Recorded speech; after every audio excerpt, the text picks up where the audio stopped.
very good morning to you. It's good to see you right here on Your World. We're coming to you live. And today's conversation is a very important conversation. I mean, pretty much as important as all the conversations that we usually have right here on the show.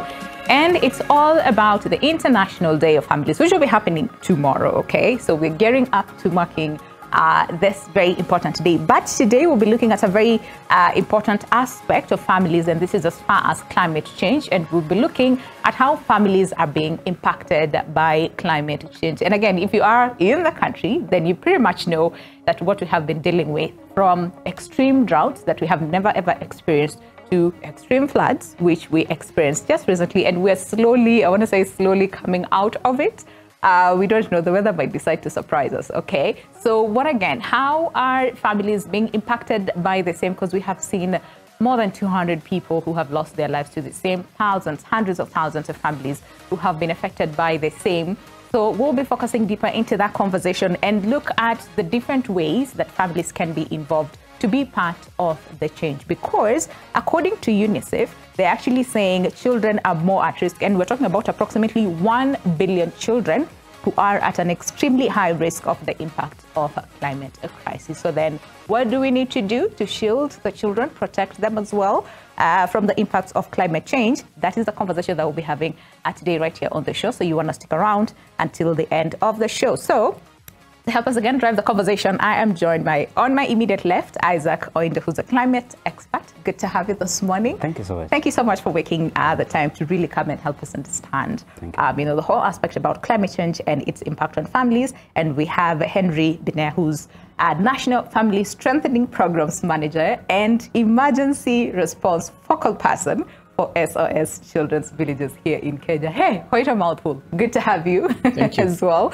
this morning. Thank you so much for making the time. Can we briefly just understand SOS Children's Villages, who you are, what you do, before we talk about climate change? Yeah.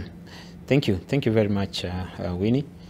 SOS Children's Villages is a non-government organization that is registered in Kenya. We started way back in 1973. Our focus is mainly on working with children, those who have lost parental care and those who are at risk of losing parental care. And we do this in different ways. We work with different partners, but we also do directly engage with families and communities through our different programs. We've got we've got education programs that we have and supports quite a number of children across 5 counties. And then we also have the family strengthening programs, basically more of a community development programs, and interacts with families, children, and different actors at the community level. And also we do have the youth empowerment program that also now focuses more on youth in terms of youth empowerment and creating opportunities for them. And recently we also decided to engage with other stakeholders in matters humanitarian action. And so we've been growing our capacity in the area of humanitarian response when it comes to issues of emergencies that have adverse effects on families and children. Thank you. Absolutely. Yes. Absolutely. And of course, we're also expecting Lissel Mogaha, from who's the Secretary Directorate of Social Development from the Ministry of Labour and Social Development, to also join us in this very important conversation. But Isaac, let's start with you to really understand climate change. I'm pretty sure by now people have an idea of what climate change is all about, because we have all felt the impact of climate change.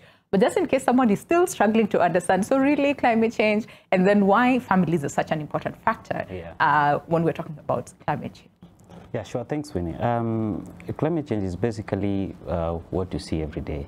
And I will not really want to describe climate change scientifically, because these are things that already we are experiencing where we live. Recently, we've been having extreme rainfall. And basically, when you look at what constitutes climate change, is simply that we have extreme weather events. Where it is raining, it rains too much, that our capacity to bounce back in the scenarios of such rainfall is actually mirrored. But again, there are some instances where you experience extreme drought, Yeah, so I could talk of climate change as extreme weather events that are rather affecting our normal way of life, and in one instance or another. Yeah, so basically scientifically we also describe climate change as the permanent shift of weather conditions over a long period of time. And basically we give it a period of around 30 years. All right. Yes. Okay. So looking at the current trends, Yeah. What is your assessment? What do you make of it? Because I know that, you know, the scientists will tell you, yes, that is what we are experiencing, and if we're not careful, if we don't do anything, it's going to get worse. Yeah. They're talking about the pre-industrial era. But again, so based on what we're seeing, the current trends, and it's not only affecting Kenya. This is a global thing. It's affecting different parts of the world. But what is your assessment as the situation now, where we are, and then we'd look at, you know, what needs to be done to at least mitigate the effects of the same. Yeah. Thank you so much. Basically, the current situation, I could say, is terrible. Yeah, because we are supposed to coexist with the environment under different circumstances, like average temperatures of the world should be at a certain degrees. When we talk about the amount of CO2 in the atmosphere, it should be at a certain gauge. Okay. And probably, for example, carbon dioxide in the atmosphere, it has to be, the maximum should be around 350 millions per meter. And now we are actually ranging over 400. So it means we have surpassed the highest, that. right? It's the highest. And when you look at the average temperature, we are looking at working with at most 2 degrees and probably make more stances to make it 1.5 degrees. But currently, as we speak, we are actually ranging almost 6.7 degrees, and that's why you see a lot of effects of climate change. And as you said, climate change is not really can never be looked at as a Kenyan issue. It's a global issue. And therefore, there has been different ways under which the responses have been coming out. And at global level, we have different multilateral agreements to ensure that countries can cap their emission limits. The same has been mirrored even in Africa and also at Kenyan level. As we speak globally, we talk about the Paris Agreement, which is actually trying to reduce the temperature of the world at around 2 degrees and further ambitions to 1.5 degrees. So there are different issues that different countries has to take in order to achieve that. But we have seen also Kenya as a country has also domesticated those particular agreements, and now we have different regulatory frameworks like the Climate Change Act 2016. We have, in 5 years' time, we usually revise our National Climate Change Action Plan just to ensure that we address climate change at different instances. All right. Yes. I see that. I see that. And we'll be talking about, because there's this conversation between mankind, what we are doing to the planet, and there's the whole aspect about nature in itself. So we'll be looking at that in just a moment. But Henry, why is family such an important factor in this whole conversation as far as climate change is concerned? They say, you know, basic unit of the society is actually the family. Everything starts from the family. And Article 45 of the Constitution describes a family as the basic unit of the society, where we talk of social order emanating from. So family becomes very important in the agenda of climate change because of the sort of impacts that, they sort of affected with. And one way or another, then we now start having challenges across board. The functions of production is affected, and which also has ripple effects to the economy, and also reproduction. And now, when you talk of families, there are also groups of people within families that we also sort of take cognizance of: the children, the women, the elderly, the sick, lactating mothers, expectant mothers. And so these are groups of people who do then experience what we call extreme challenges in terms of coping and surviving. And so the effects of climate change on families, one way or another, does sort of manifest itself even in terms of economic performance of a country, social order of a country, and even issues of safety and security.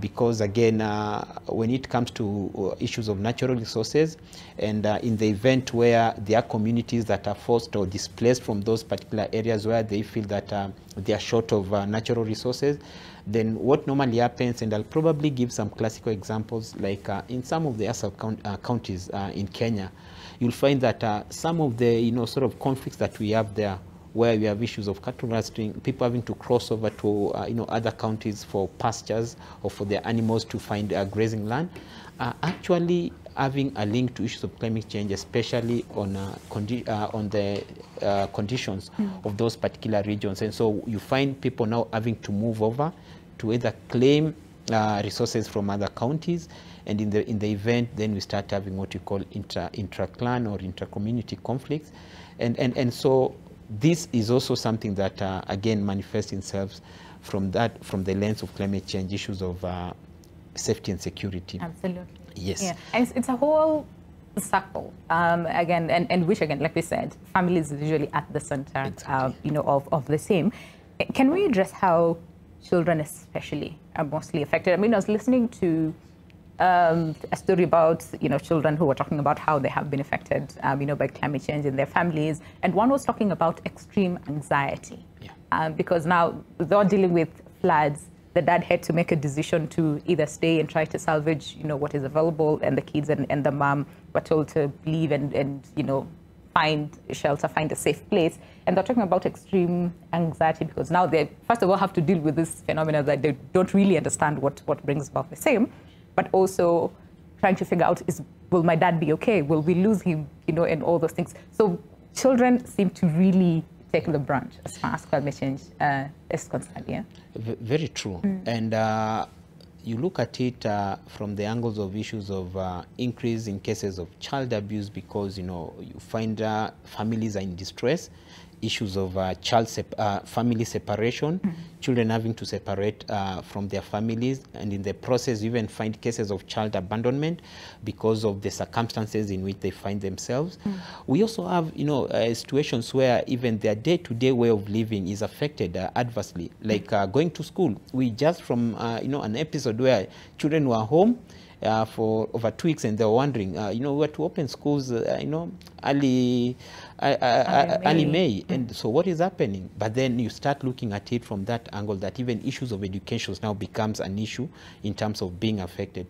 And so when we look at it from that angle, then you actually see that issues of even basic needs availability becomes a big discussion or a question for families, because their ability to provide, their ability to secure their families is stressed to the point that they are not able to also now provide meaningfully to their children. And so children become the most exposed and the most vulnerable because of the fact that they cannot provide for themselves. That's they need people to really stand in or step in to care for them. Yeah. And that vulnerability also again exposes them to other forms of child protection issues, either child trafficking because of those issues of displacement, either sexual exploitation, again because of the circumstances in which they find themselves, whereby they're the ones who really need the sort of services and support that they need, and maybe in the process of all that there are people, actors who take advantage of that,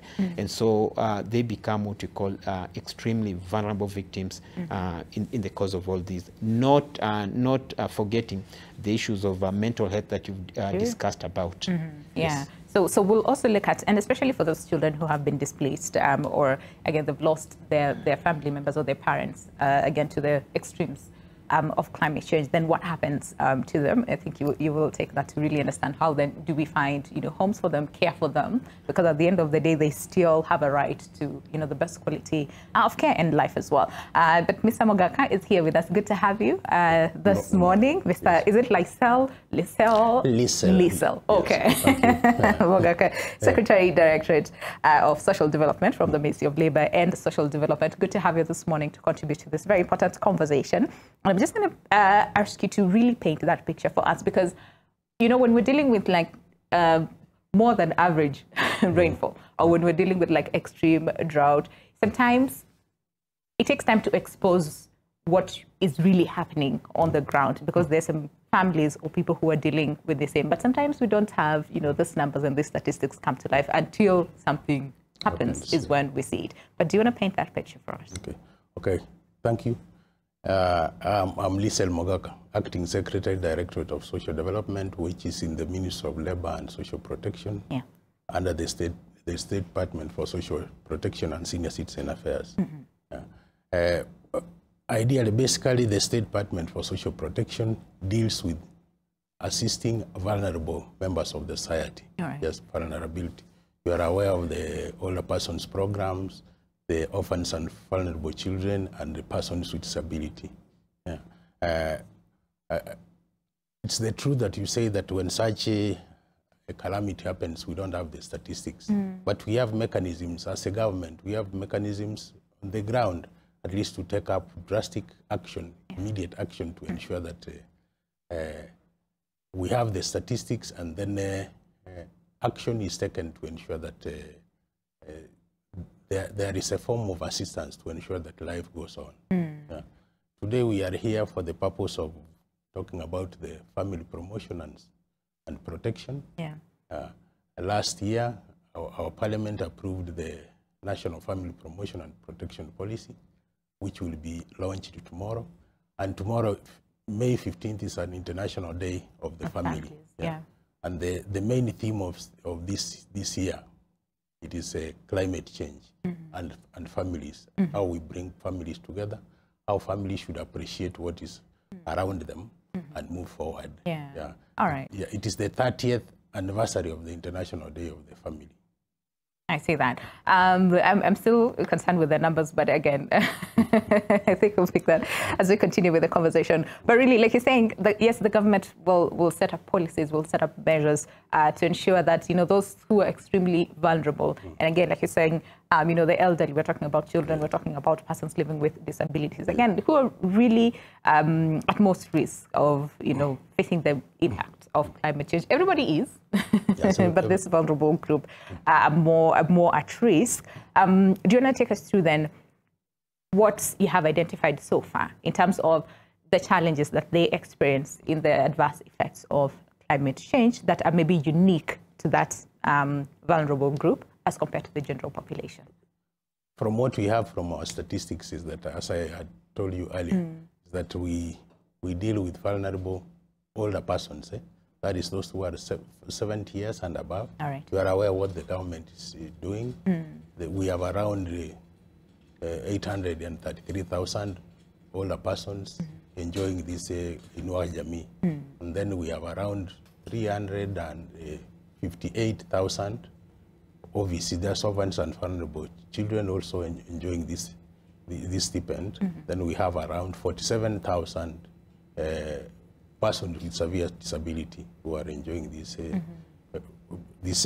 benefit, the cash transfer. But when there are such calamities, for example, like now, which are caused by climate change, that's why I said that we have also partners, apart from government agencies, we have partners who are on the ground to ensure that action is taken. But the most important issue, which is most prevalent, you know, there is violence in families. What brings about this violence? There are several factors or several issues which are bringing up these issues in the community. That's why we are coming up with strategies to ensure that such issues are addressed. And they will better be addressed through legislation and development of policies. Of course, in partnership with other stakeholders. Government cannot work alone without involving everybody. We don't want to leave anyone behind. All of us should move ahead together. Okay, I see that. All right, we'll come back to you to understand then what are some of these strategies that you know, the government has laid in place to make sure that we don't just react when a calamity happens, but we have sustainable protection measures, we can say that, to really protect this vulnerable group. So we'll talk about that in a moment. But Isaac, can we then understand what have we done to get ourselves here in this position as human beings? And then we'll also talk about, the whole aspect about nature itself. Yeah, so just speaking from where my colleagues have actually put it, climate change affects people differently, and even at global level, climate change is being addressed in different sectors. Yeah, so the Paris Agreement is actually acknowledging children, youth, the marginalized communities, even the elderly, as so much vulnerable to effects of climate change. And therefore, the strategies are actually meant to build their resilience to cope with these adverse effects of climate change. And Kenya as a country probably also have, even if we don't have a child-focused climate change interventions, but we have the recognition that they're vulnerable, and therefore there are strategies within our National Climate Change Action Plan to address the needs of children. Having said that, what makes this particular population so vulnerable? And that should be a question that, even as we look at the issues of the Families Day, that has to play into our minds. Because one, recently I think in our news stations, we heard of the effects of flood in Kano. And there is one beautiful lady who was heard crying about the government to help, you see. Yeah. And if you listen keenly to the utterance of the lady, you will see the aspect of economic empowerment. He said even the hens are gone, even the husband is not there. And we might ask ourselves, where were the children? Yeah. You see. So that actually gives the picture of how adverse climate change is, even to our women. Yes, having said that, we have made strides in trying to address climate change at different levels, and there are responses which are at different levels altogether. And we have seen even the Agenda 2063 of the AU trying to address climate change and gives the climate change the weight that it deserves. However, we still have some gaps, especially in our policy frameworks. We need to have children-focused policy frameworks, which are clearly addressing the aspect of children. I'm very happy in the revision of our National Climate Change Action Plan, which was done last year. There were convening of different youths to come together and even give their perspectives on how well they can address climate change. We want to see the same with the children. We want to see the elderly being involved in that discussion, because they know where the shoes is actually affecting them much. Yeah. We have realized different interventions. I think for the first time during the Global Conference of Parties, where we have the Children and Youth Pavilion, that was one stride that the global community was making to ensure that children and youth are at the center of talking about issues of climate change. We want to see the same reflected in our home country. All right. Yes, and we have a good opportunity also with the devolved system in Kenya, where our counties can actually also focus, have different interventions when it comes to legislative frameworks that are purely addressing the needs of children, youth, the elderly, and even our women. Yeah, and before we talk about this legislative frameworks, and I'm happy that you pointed about having a policy that's really children-centered, so that it really addresses their needs. The biggest question is, how did we get here? And just to narrow it down to families, because in as much as we're saying, families, they are affected much, by the impacts of climate change, but there's also something that these families are doing to contribute to the same. So we'll come back to you to really understand, because some people might be watching us and thinking, we have not done anything, but here we are, we're all facing the impact of the same. So we'll come back to you to really understand that, but really understanding how children are mostly impacted by the same, and also their involvement into finding solutions, for example, for climate change. I mean, during the last year's climate summit that was held here in Nairobi, I really liked the way the children stood up and said, listen, we are here, we need to be listened to. But do you think enough has been done to really involve the children in, first of all, not just such conversations, but also having them being involved in part of the solutions as well? I'll probably pick up from where Oindo has just sort of stopped, that there's a lot more that can be done. especially when you're talking of child-centered policies. But in terms of programming, there is a lot that is coming through with the humanitarian partners, trying to package interventions that are child-centered and effective. And so you can look at it differently. At the policy level, probably there could be room to really work on that and improve. At the interventions level, with other partners, including government, a lot is done, and there is always that focus and niche when it comes to issues of children in emergency setups. And I also want to just echo that there is also now what we call the National Child Protection in Emergencies guidelines that were put in place, that sort of now gives directions and guidance in terms of how interventions that are geared towards addressing children issues should be packaged in terms of reporting and in terms of the structures that should be in place to just make sure that when you are thinking of interventions, when you are thinking of the sort of things that we need to do for the communities, children should also be at the center of it. And so I can say this was also supported, and it came through with the support of the Children's Department, more so the Strategic Interventions Department.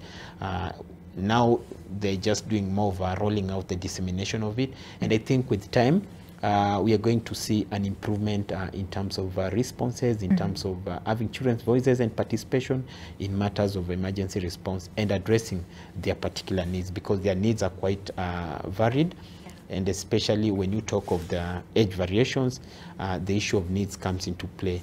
When you talk of the geographical dispositions, again, you need now to also put on other lens when you're talking of intervening for children, or even getting children to also be part and parcel of the response mechanism that are effective. Yes. All right. And I'd want to understand, I mean, again, as SOS, because you, again, deal with children, and especially who, for example, do not have families to care for. You're talking about, helping them to have the best quality of care, really, regardless of whether they have a family or not. My biggest question is, what has been the biggest challenge with, first of all, getting access to these children and helping them to have that best quality of life in regards to what exactly is happening? I mean, Mr. Mogaka talked about, families are being, affected and disintegrated and, all those things as far as climate change is concerned. So what has been the biggest challenge when it comes to dealing with this vulnerable children? Yes. The biggest challenge as it is now really is the overwhelming numbers that are still out there. When you look at the numbers that SOS and others are actually addressing, just within Kenya, we still not yet, there in terms of the sort of numbers that we should be reaching and responding to. So the overwhelming numbers of vulnerable children and children in need across the country. ASAL counties, the 23, 24 plus ASAL counties are the most affected when you talk of children who are extremely exposed to different forms of, vulnerabilities. And the whole issue of response also comes into play. And then we also now having what we call the care reform agenda that is in play, and just trying to redefine our way of supporting children, especially when it comes to making sure that they are supported within communities as opposed to institutions, because there have been challenges that have come through also with children who get supported in institutions for longer periods of times, according to research. And so now the conversation is how do we then start addressing this kind of, challenge, and have it that children are more children are supported in their natural community setups or even community-based care system, as opposed to institutions. And so it really needs everybody to be on board. It's a very difficult discussion in other quarters, but we are going to get there, because we believe that way then we can start addressing the number issue. With the few numbers of institutions we have, we're still not reaching there. So it also needs a bit of a strategy change in terms of how you can be effective and actually how you can be far-felt when it comes to reaching even those who are not being reached at the moment. Yes. Okay, I see that. Mr. Mogaka, I do not want to rush you because we need to go on a break, but when we come back, I promise I will want to pick your brain on, based on what Henry has said, picking up from the same, and also talk about some of these existing, policies and laws that, ideally should be offering protection to not only the children, but really, let's just say families in general in response to climate change and these other, not vulnerabilities, but adverse effects of climate change that are affecting them, all right? But let's take a break. When we come back, there's so much to discuss, and especially what, will be launched tomorrow as well during the International Day of Families. So you do not want to miss that part of the conversation. But again, be part of the same. Ask any question that you have on our socials, and that is at NTV Kenya, both on Facebook and on X, and tag me as well at Lubembe_Winnie. We'll forward your questions to my panelist here. But before that, let's take that break.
All right, welcome back. The show is Your World, and we are 34 minutes into the hour. And today's conversation is all about the International Day of Families, which will be happening tomorrow. But you know us, we always like to be early and start this conversation as early as possible. So today we're taking a special emphasis on families and climate change, which again is the theme for this year's International Day of Families, which will be happening tomorrow. And we're looking at the different ways that families are impacted by climate change, but also how can they be part of the solution, all right? So if you know of a family that has been heavily impacted by climate change, and we're talking about drought or floods, which we're coming out of as a country, feel free to also engage with us and share their story on our socials. That is at NTV Kenya, both on Facebook and on X.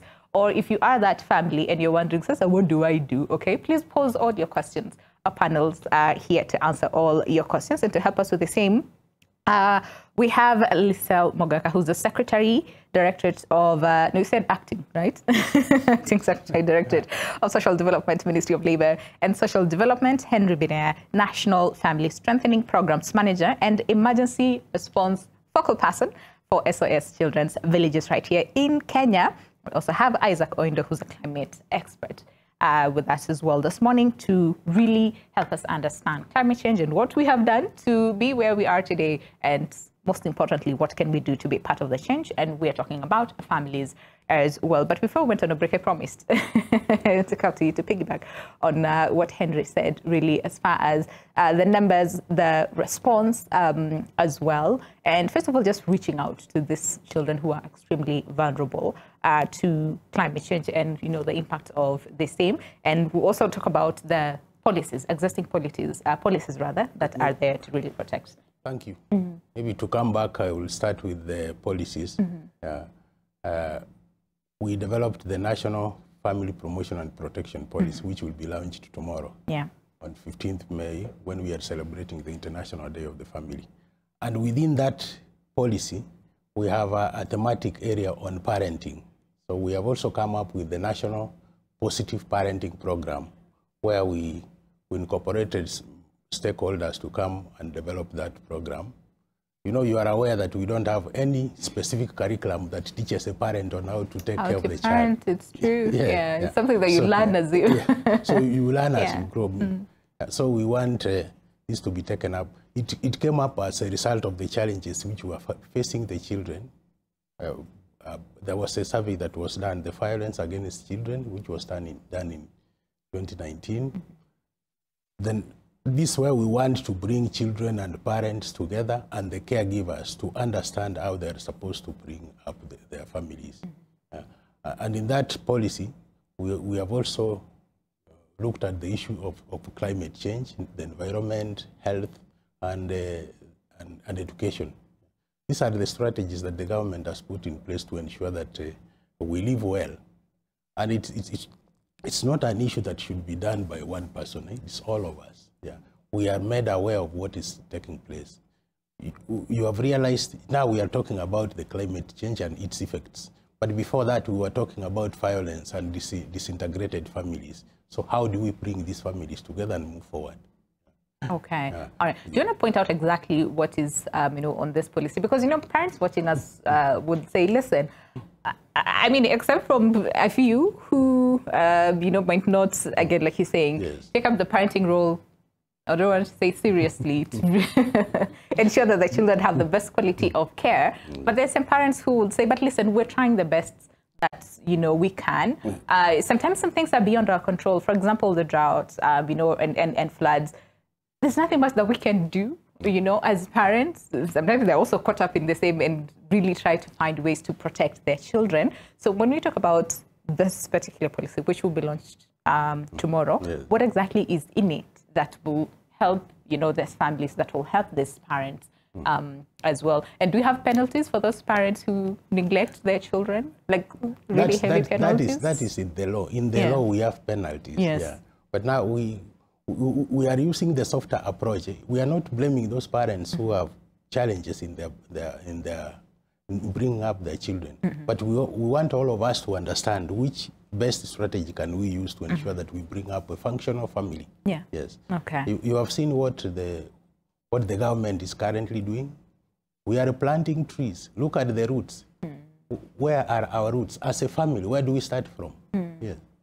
So it's a conversation that should involve everybody, and we not adults, right from inception up to adulthood. Yes. Okay. Can we also address what Henry pointed out, and this is as far as response, and sometimes reaching to this most vulnerable families, children, the elderly as well. It's usually a bit of a major challenge. And what the government is doing to really strengthen that aspect as far as response is concerned. As I had said that earlier, our main focus is on vulnerable groups. And I mentioned the three most vulnerable groups, which the State Department for Social Protection is addressing. And of course, there are other government agencies also responding to that. On the issues of the elderly, I've talked about the cash transfer and the policies which are in place to ensure that the elderly people are well taken care of.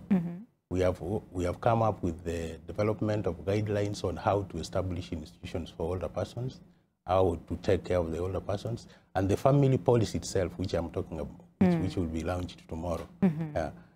Okay. It recognizes the family as the foundation where social order starts from. Yeah, the reason why I'm asking that is because, and like I said, sometimes statistics is usually a big issue for us here in the country. And the numbers that sometimes we're given do not really reflect what is really on the ground. And sometimes reaching to these people is a bit of a challenge. So my biggest question is, do you have work with some of these communities to, report some of these, cases, for example, the elderly who might be heavily affected, that sometimes the government may not be able to reach them, but the communities know them, right? So do you have such? Yeah, from the government side, we have mechanisms, right from the headquarters to the field. Every sub-county in the Republic of Kenya has a social development officer and a children officer. Right. So these are the officers who are the first one to interact with those communities on the issues of children and other vulnerable members of the society. Right. Okay. Particularly now for this particular time when we are most concerned about the floods. We have reports from the field concerning if it's an issue of children, or if it's an issue of a person with disability, or an issue of an older person. It's important. But as you said that you cannot have real-time statistics, to show that at this particular place, these are the number of people. But you know, and the unique challenges that as a government agency, you don't work alone. You work with other agencies to look at the situation on the ground, how it is. Okay. All right. Isaac, what did we do? What are families doing to contribute to climate change to really get us to where we are right now? Yeah, you know, basically we need to understand what causes climate change. And when you look at the different factors that we have, human is the major cause of climate change. And when you look at how families are made, then you think of a household. Okay. So the discussion could be, how does household contribute to climate change? And therefore, I know there are different segments how they could contribute to climate change, but I know one is out of different activities they do or they engage in, there is some emissions that are actually coming out. And maybe giving allowance to one of the serious issues in Kenya is waste generation. Okay. How much waste do we generate? Are we using single-use plastics? Okay, and we see our governments have done much to really get rid of single-use plastics, but we still find them within the families. So we use them and then we dispose them anyhowly. So that's why you've seen a lot of the stretches in Nairobi have been logged, and we are now experiencing a lot of flooding. Okay. And then we say the government is not doing enough in the drainage system. The government again. But we are the main cause of that. Again, when you look at it deeply, our consumption patterns as families are also need to be looked at, because in one way or the other, when we consume a lot of meat, we contribute to climate change. So we might need to look at even our consumption patterns. Which amount of energy do we use? Okay, when we have our lights on every now and then, even in the day, we are contributing to climate change because we are operating within limited resources, and therefore we might need to embrace some aspect of ways of controlling climate change as a family. But again, we are looking at the setups of different families. When you go to the rural areas, people are still using a lot of firewood. Okay, and this is a serious issue because one, we are causing a lot of indoor air pollution, which is really causing deaths of our mothers and different people in the families, thereby destabilizing the families at large. We might need to embrace kind of improved cook stoves to ensure that whatever we will still use firewood, that's because of poverty levels, but then we might need to know how to control those particular emissions.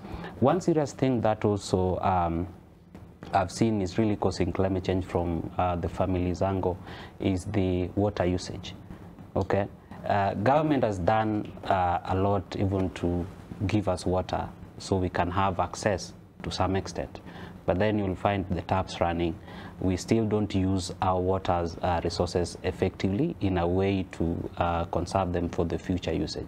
So for the privileged families, they also drive a lot. They fly a lot, causing a lot of emissions, and this to me boils down to the causes of climate change. There is one big factor that is linked to the aspect of using firewood, is the aspect of deforestation. Yeah. And I know in our rural areas we have caused a lot of damages to the environment, cutting down trees anyhowly. And I believe there are some villages who have adopted the aspect of cut one, plant two. And I know even in our farms, those are things that we can do to ensure that we control climate change. Yes. All right. Yeah. I'm going to circle back to the consumption. As you said, because even more meat. Probably somebody is watching us and thinking, this is meat. You know, just explain how that contributes in one way or the other to climate change. Yes.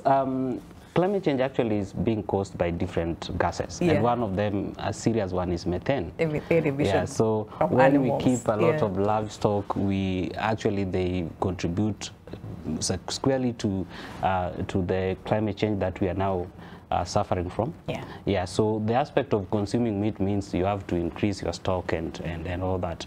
So I know different governments are already putting in place different regulations, because those are the small testaments that cause climate change that are usually ignored. Sometimes we don't really consider them as issues, because it's just us, just one family, but really one family and the second one and the third one, 100th one would contribute majorly to cases of climate change.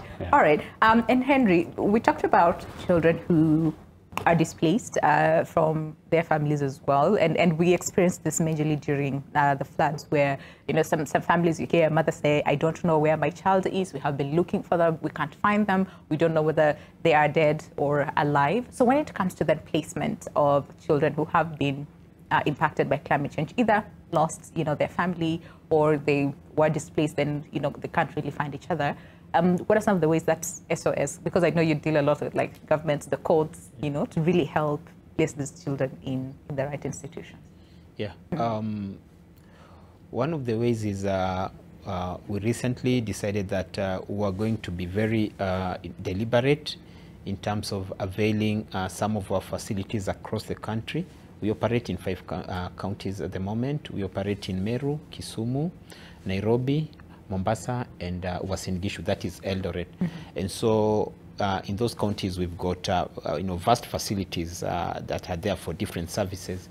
And some of them, we decided that whenever we have instances of emergencies or climate change related crises, we are going to work closely with the Office of the Children's Department and other actors, probably people like Red Cross, that in the event we have cases of separated children, abandoned children, or lost children, SOS will be the first point to stop and maybe provide care and protection for children. So we have those facilities that can be easily availed for care and protection within a given period, just to support issues of response, especially for those children who've been displaced or separated or lost.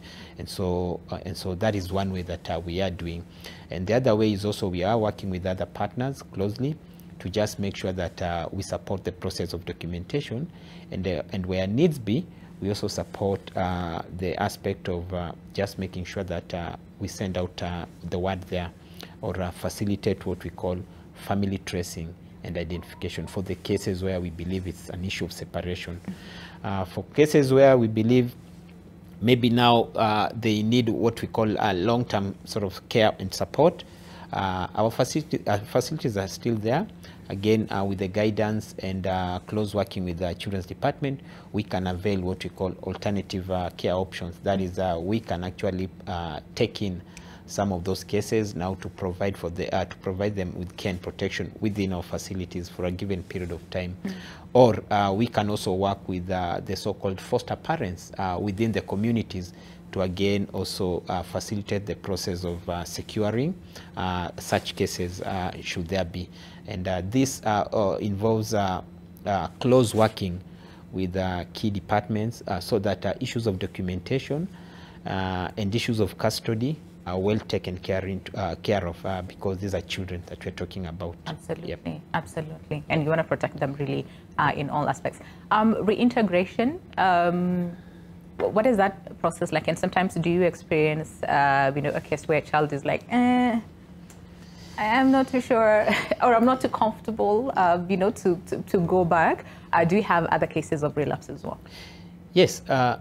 Reintegration is a complex process. It is not just, an easy go of a process, because it involves human beings, both ends, at the source level and also at the receiving end. And so a mechanism of how contact should be reestablished, sustained, and trust built in a way that the child can now feel more confident to either move away from the institution now into the community setup that has been availed, probably with it could be with the original family, or it could be also with other forms of care options. This takes a bit of time because one, there are a number of visits that needs to take place. The other actors were also involved, not just the family. You also need to then make contact with the leaders or the community leaders from those particular communities in a way that they can also facilitate that process of acceptance.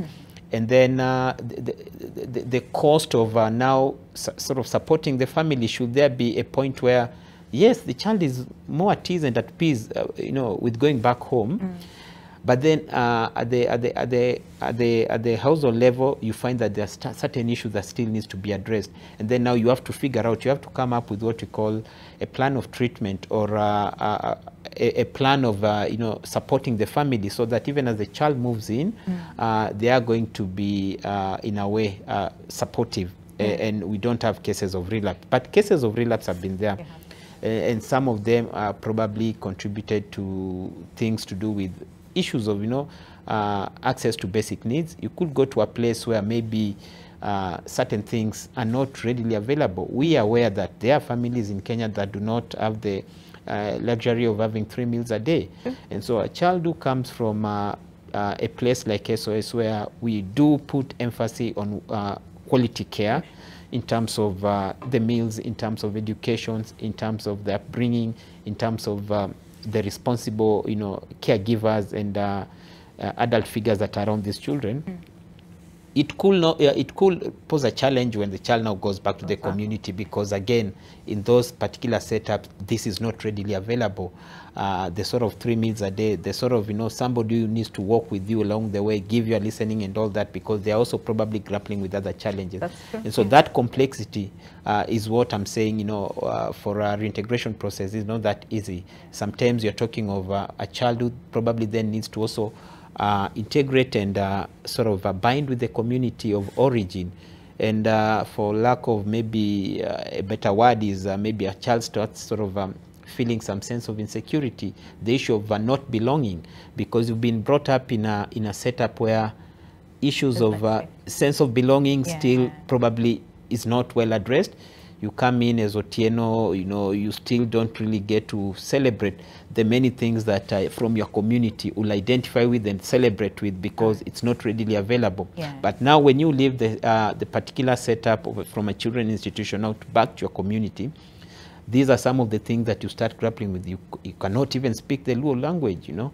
You probably even have 2 names that really do not. So these are some of the things, like very small things. Where do I stand? Those clash of identities. Exactly. No, like really totally understandable. And especially, you know, the whole aspect about reintegration, why I asked, and especially from cases of violence, you know, in these families, and the child might not be comfortable to go back because they're not too sure whether they're safe or not. So yeah, really understand why could be a very intricate process.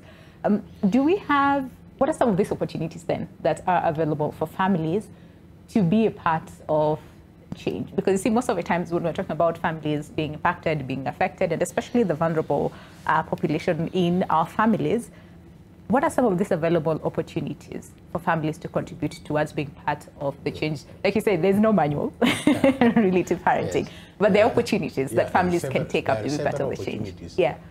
Let's talk about the presidential bursary, which is also benefiting children, vulnerable children from poor households. We have around over almost 25,000 beneficiaries for that fund. I've talked about the cash transfer for the elderly, vulnerable. We have the nutrition improvement, health education, which is also being piloted in about 5 counties, where our focus is on the poor households, for those who have very young children, lactating mothers, and those who are also expectant. Those are the opportunities that they are available. And then we focus on the households with children with disabilities. The government is readily assisting them. And there are several in terms of education, health. The other issues is we have already talked about policies and legislation. Of course, this is to create an environment that is suitable for the communities to enjoy what the government is providing. All right. Yes. I mean, what are the areas that needs to be strengthened, especially when you're talking about these policies and these laws? Because, for example, what you said about cash transfers, right? There are some families, elderly families, who will tell you, but us, we've not received any of those things. Or we receive them in the major focus was on small batches, vulnerable, yes, vulnerable members. Yeah. We just want to, look at the Vision 2030. We want to be a developed country, a middle-income country by 2030. You look at now the current government agenda. What is it that we want to do?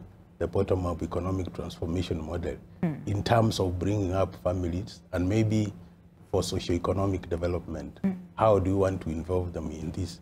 As we have talked about this policy, the policy talks about all those issues. As we have talked about also the National Positive Parenting Program, it also, to inculcate that culture where right from as a child is born, how do we create a favorable environment within the family to avoid violence, to avoid children running away from homes? Yeah. Of course, there are challenges as you grow there, and we cannot avoid them. But how do we cope with them? Yeah. Yes. Okay. And we cannot solve everything. You are aware. True. Yeah. But we can try. Yeah. And we need to be conscious of what is around us, what is taking place, and how do we mitigate and maybe minimize those challenges. Yeah. I see that. And in the event that then some of these challenges are beyond a parent or a certain family, like, again, for example, climate change, what we're talking about today, some of this, effects might be beyond the parents or the community's control. So then how does the government step in to help and support these families, the vulnerable populations in our family setup, so that they do not feel, the really harsh effects of this thing? It's exactly what I've talked about, the support system. Yeah. The support system can be within the family, within the community itself, or within and then the government. The county government. The government comes in. Okay. All the levels of government, that's both the national government and the county government. Okay. But all right. The challenge we have is that we want, as a person, what is it that I am directly benefiting? Yeah. Yes. All right. Yeah. And Isaac, I'll take your parting shot really in like 30 seconds because we're literally being chased out of the studio. What are some of the opportunities that are available for the families to be part of change when we're talking about climate change? Very briefly. Yes. A solution to climate change is basically fostering investments which are climate resilient, and there are opportunities which are already there. We have devolved climate finance in many counties which are actually putting aside 2% of the development budget, depending on a different country. Some counties have actually put aside 1%, some have put aside 2%. We should look at those opportunities and harness them. We have now an ongoing program which is called Financing Locally Led Climate Actions. Families should come together to develop climate resilient investments. Just to finalize, I really love what SOS is doing. And as civil society organization and different NGOs, we need to mainstream climate change in our plans. You need to take the bold step to develop policies which are talking about your work in the lens of climate change. And I think this is a good practice that we can learn from SOS. To the government, too much is given, much is expected. Article 42 of the Constitution is actually saying that each and every individual is entitled to a clean and safe environment. Absolutely. They need to play their part just to ensure that our children, youth, women are actually getting that right environment to thrive. Yes, yeah, I mean, because they are the future, exactly. Like they said last year during the summit. Yeah. Okay, all right, so allow us to say goodbye. Isaac Oindo, Climate Expert, ERP, thank you so much for your time. Really appreciate it. Henry Binet, National Family Strengthening Programs Manager and Emergency Response Focal Person for SOS Children's Villages right here in Kenya. And Lisel Mogaka, Secretary, acting Secretary Directorate of Social Development from the Ministry of Labour and Social Development. Asanteni sana, all the very best in the launch tomorrow. And we hope that we'll continue with this conversation even on our socials, and that is at NTV Kenya, both on Facebook and on X, and tag me as well at Lubembe_Winnie. But for now, have yourselves a lovely day ahead and enjoy the rest of your viewing, and happy International Day of Families tomorrow. Goodbye for now.